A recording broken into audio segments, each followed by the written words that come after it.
मेरे प्यारे छात्रों, आप लोगों को ढेरों प्यार एवं शुभ आशीर्वाद। उम्मीद कर रहे हैं कि आप जहाँ भी हैं स्वस्थ हैं और खूब मन लगा के पढ़ रहे हैं। आपके पढ़ाई में जितना ज़्यादा संभव हो सकेगा हम उतना मदद करेंगे।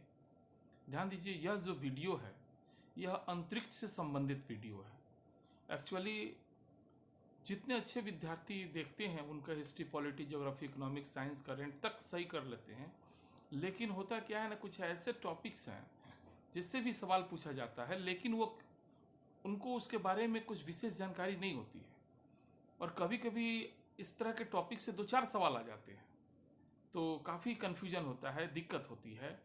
तो हमने इसी समस्या को ध्यान में रखते हुए सोचा कि कुछ ऐसे टॉपिक का भी वीडियो बनाया जाए जिससे सवाल बारंबार आता है और जो काफ़ी सरल प्रकृति का भी होता है, खूब काफ़ी बेसिक होता है, जिसकी जानकारी हमें होनी चाहिए एक छात्र के रूप में, है ना। तो उसी से संबंधित यह वीडियो है। इस वीडियो को खूब ध्यान से देखना है, सुनना है, क्योंकि इस वीडियो के बाद हम आपको एक और वीडियो देंगे जिसमें अंतरिक्ष से संबंधित सुपर 20 क्वेश्चन पूछेंगे। लेकिन जो टॉपिक हम आपको बताए नहीं उससे क्वेश्चन पूछने में थोड़ी हिचक होती है, इसलिए पहले सोचे कि ये बिल्कुल नया है, जल्दी किताब में भी नहीं मिलेगा इतना सारा जो हम आपको देंगे तथ्य। तो इसको आप खूब ध्यान से देखिए, सुनिए, और संभव हो तो इसका नोट्स भी बना लीजिए। ठीक है, चलिए समय को बर्बाद न किया जाए, शुरू किया जाए।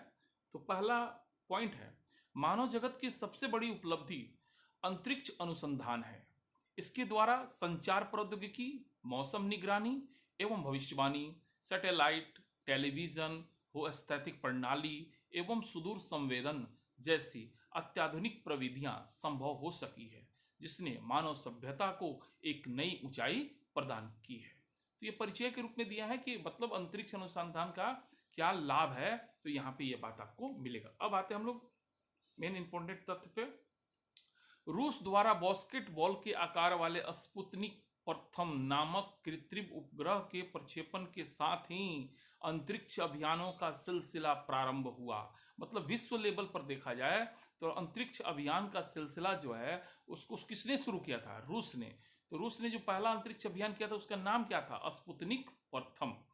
7 अक्टूबर 1957 को स्पुतनिक प्रथम के प्रक्षेपण के बाद नवंबर 1957 में स्पुतनिक द्वितीय का प्रक्षेपण किया गया। इसमें लाइका नामक एक कुतिया भी थी जो अंतरिक्ष में पहुंचने के कुछ ही देर बाद अत्यधिक उष्मा व तनाव में मर गई। तो यहाँ आपको बता दें, काफी इंपॉर्टेंट ये पॉइंट है। इसमें लाइका है ना, रूस, स्पुतनिक, ये 3 वर्ड है, इसको ध्यान में आप रखिएगा। विश्व में सबसे पहले अंतरिक्ष अभियान को शुरू करने वाला देश कौन है? रूस है। ठीक है, उसके बाद कौन सा कृत्रिम उपग्रह भेजा था? तो स्पुतनिक प्रथम। स्पुतनिक दूसरा में उसने लाइका नामक एक कुतिया को भी भेजा था जो कि कुछ ही देर में, अलग बात है, मर गई थी। ठीक है, तो इसमें काफी 3 इंपॉर्टेंट तथ्य, इसको ध्यान में आप जरूर रखेंगे। चलिए आगे बढ़ते हैं।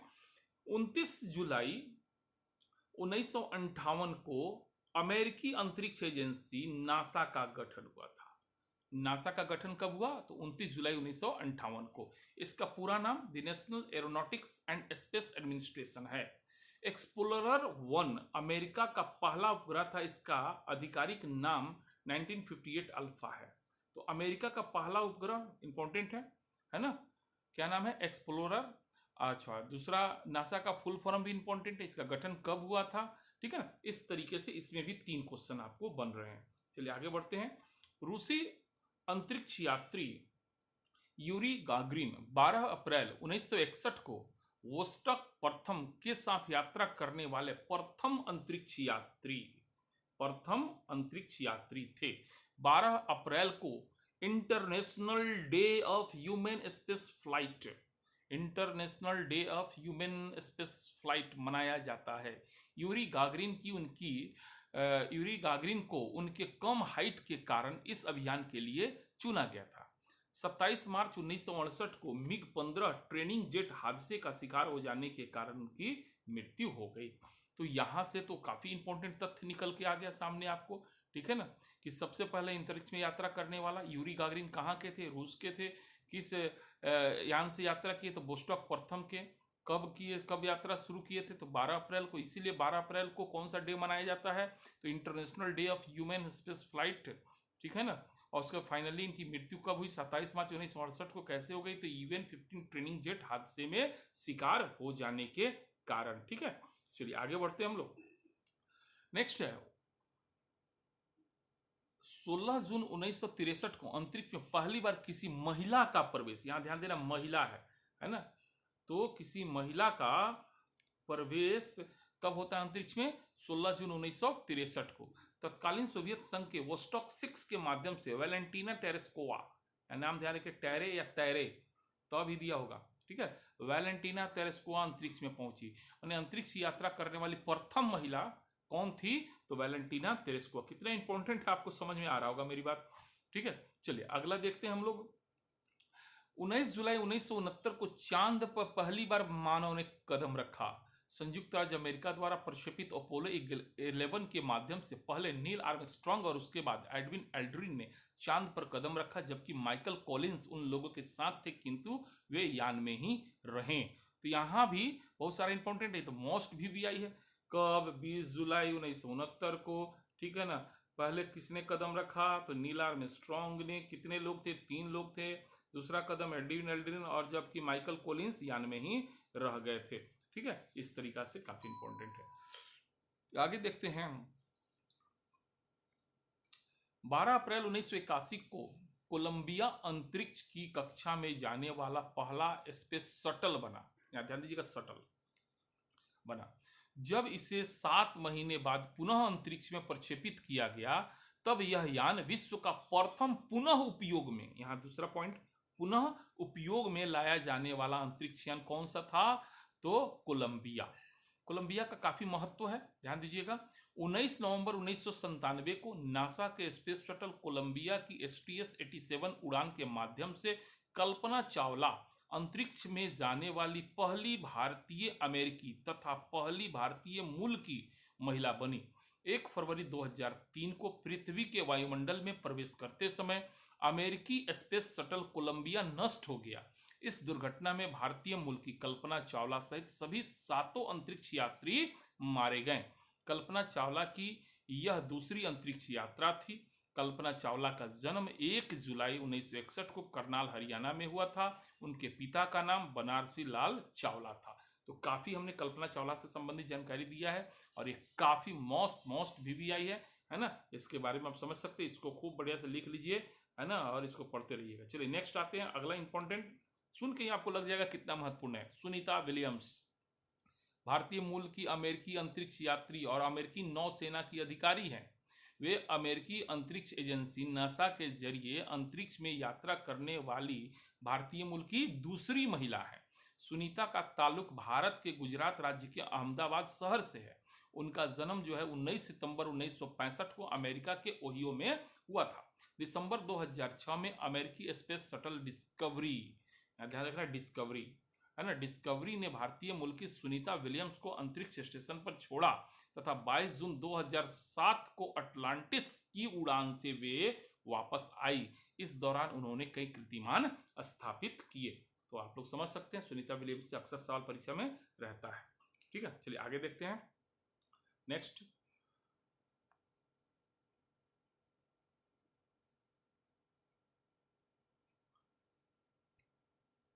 2 अप्रैल 1984 को भारत के राकेश शर्मा कितने इंपॉर्टेंट है, समझ रहे हैं। राकेश शर्मा अंतरिक्ष में जाने वाले प्रथम भारतीय। कब? 2 अप्रैल 1984 को। वे एक भारत रूस संयुक्त अभियान के तहत सोयूज TE-11, यहाँ इसको भी ध्यान रखना, अंतरिक्ष यान से अंतरिक्ष में गए। राकेश शर्मा का जन्म 13 जनवरी 1949 को पंजाब के पटियाला में हुआ था। चलिए आगे देखते हैं। 28 जनवरी 1986 को अमेरिकी स्पेस शटल चैलेंजर अपनी उड़ान के 73 सेकंड बाद ही एक धमाके के साथ नष्ट हो गया। इसमें बैठे सभी अंतरिक्ष यात्री तथा एक अध्यापक मारे गए। इसको ध्यान में रखना चाहिए। चैलेंजर अपनी उड़ान के 73 सेकंड बाद नष्ट हो गया और इसमें जितने लोग थे सब लोग मारे गए, जिसमें एक माइट साहब भी थे, ठीक है। चलिए आगे बढ़ते हैं। 8 अगस्त 1940 को जन्मे डेनिस एंथोनी टीटो एक अमेरिकी इंजीनियर और मल्टी मिलियनेयर हैं, जिन्हें पहले अंतरिक्ष पर्यटक बनने का मौका मिला। याद ध्यान दें, पहले अंतरिक्ष पर्यटक, घूमने वाला, अपना पैसा से घूमने वाला प्रथम व्यक्ति, तो Dennis Anthony Tito. Dennis Anthony Tito 28 अप्रैल 2001 को सोयूज TM-32 मिशन का हिस्सा बने और उन्होंने अपने 2 साथियों के साथ अंतरिक्ष में 7 दिन 22 घंटे और 4 मिनट बिताए और इस दौरान 128 बार पृथ्वी की परिक्रमा की। डेनिस एंथोनी टीटो ने करीब $20 मिलियन में ये स्पेस ट्रिप जो है पूरी की थी। ध्यान रखिएगा, स्पेस ट्रिप प्रथम यात्री कौन था? तो डेनिस एंथोनी टीटो। इसी टाइप का एक और आपको देते हैं, काफी इंटरेस्टेड और परीक्षा उपयोगी। दुनिया की प्रथम महिला अंतरिक्ष पर्यटक, ठीक है ना, ने दिनांक 18 सितंबर 2006 को अंतरिक्ष में कदम रखने के लिए उड़ान भरी थी। नाम था अनुसेहा अंसारी ने। कजाकिस्तान के वाइकनूर अंतरिक्ष केंद्र से सोयूज रॉकेट के साथ अपना अभियान शुरू किया था। 10 दिनों तक अंतरिक्ष में रहने के बाद अनुसेहा अंसारी 28 सितंबर 2006 को धरती पर लौट आई थी। अनुसेहा अंसारी ने एक किताब भी लिखी जिसका नाम था माई ड्रीम ऑफ स्टार्स। इस किताब को 3 फरवरी 2016 को जयपुर साहित्य सम्मेलन में लॉन्च किया गया था। इनका काफी भारत से लगाव था, खासकर बॉलीवुड के माध्यम से ये भारत के बारे में काफी कुछ जानती थी। चलिए नेक्स्ट आते हैं हम लोग। भारत के महान परमाणु वैज्ञानिक doctor Homi Jahangir Bhabha, most VVI, देखिए लग रहा होगा आपको, ठीक है ना। भारत के महान परमाणु वैज्ञानिक डॉक्टर होमी जहांगीर भाभा का जन्म 30 अक्टूबर 1909 को मुंबई के एक समृद्ध पारसी परिवार में हुआ था। उन्हें भारत के परमाणु ऊर्जा कार्यक्रम का जनक, तो यहाँ ध्यान रखना इंपॉर्टेंट, भारत के परमाणु ऊर्जा कार्यक्रम के जनक कौन थे? तो होमी जहांगीर भाभा। वर्ष 1948 में डॉक्टर भाभा ने भारतीय परमाणु ऊर्जा आयोग की स्थापना की। डॉक्टर भाभा की मृत्यु 24 जनवरी 1966 को एक विमान दुर्घटना में हुई थी। चलिए नेक्स्ट देखते हैं हम लोग। भारत में अंतरिक्ष अनुसंधान केंद्र 1962 में परमाणु ऊर्जा विभाग द्वारा गठित भारतीय राष्ट्रीय अंतरिक्ष अनुसंधान समिति के गठन के साथ पड़ी। यह समिति परमाणु ऊर्जा विभाग के अंतर्गत कार्य करना शुरू किया। 15 अगस्त 1969 को भारतीय राष्ट्रीय अंतरिक्ष अनुसंधान समिति का पुनर्गठन करके इसरो की स्थापना की गई। इसरो को हिंदी में भारतीय अंतरिक्ष अनुसंधान संगठन और अंग्रेजी में Indian space of research organization कहते हैं। क्लियर है ना। चलिए आगे देखा जाए, कितना इंपॉर्टेंट है अब आपको समझ में आ रहा होगा। भारत का अंतरिक्ष में प्रक्षेपित प्रथम उपग्रह कौन था? कितनी बार एग्जाम में पूछा है, जनरल कंपटीशन से लेकर यूपीएससी तक एग्जाम में। आर्यभट्ट ध्यान में रखना है। इसका प्रक्षेपण तत्कालीन सोवियत संघ के वैंकानूर अंतरिक्ष केंद्र से इंटर कॉस्मोस प्रक्षेपण यान द्वारा 19 अप्रैल 1975 को किया गया। यहाँ 3 चीज इंपॉर्टेंट है। पहला तो इंपॉर्टेंट है, भारत का प्रथम उपग्रह आर्यभट्ट, किसके सहयोग से? रूस के सहयोग से। कब? 1975 में। ठीक है, चलिए आगे बढ़ते हैं। एक क्वेश्चन पूछता है बार बार, देखें एग्जाम में, भूस्थैतिक उपग्रह या भूस्थैतिक स्थिति क्या है? तो जब कोई पदार्थ पृथ्वी के चारों ओर पृथ्वी की गति के समानुपाती उस गति से चलता है कि वह पृथ्वी पर स्थित किसी स्थान से निश्चित दूरी बनाए रखता है, तो इसे भूस्थैतिक स्थिति कहते हैं। इसी सिद्धांत पर भूस्थिर उपग्रह कार्य करता है। इस प्रकार के उपग्रहों की कक्षा दीर्घवृत्ताकार होती है और यह 24 घंटे में पृथ्वी का एक चक्कर लगाते हैं। इनकी गति पृथ्वी के परिभ्रमण गति के समान होने के कारण यह उपग्रह स्थिर प्रतीत होते हैं। एक स्थिर उपग्रह पृथ्वी की सतह से लगभग 35,800 किलोमीटर की ऊंचाई पर पृथ्वी के घूर्णन की दिशा में ही परिक्रमा करते हैं। इसमें से सब इंपॉर्टेंट है, मोस्ट VVI है। कुछ हम आपको बता देते हैं। सबसे पहले कितने घंटा में? तो 24 घंटे में कितनी ऊंचाई पर फिक्स होता है? 35,800 किलोमीटर की ऊंचाई पर। ठीक है ना, तो इस तरीका से आप इसको ध्यान में रखिएगा। चलिए आगे देखते हैं। अब कुछ इंपॉर्टेंट तथ्य था, है ना, छोटा छोटा लेकिन काफी महत्वपूर्ण, उसके बारे में हम लोग देखते चले।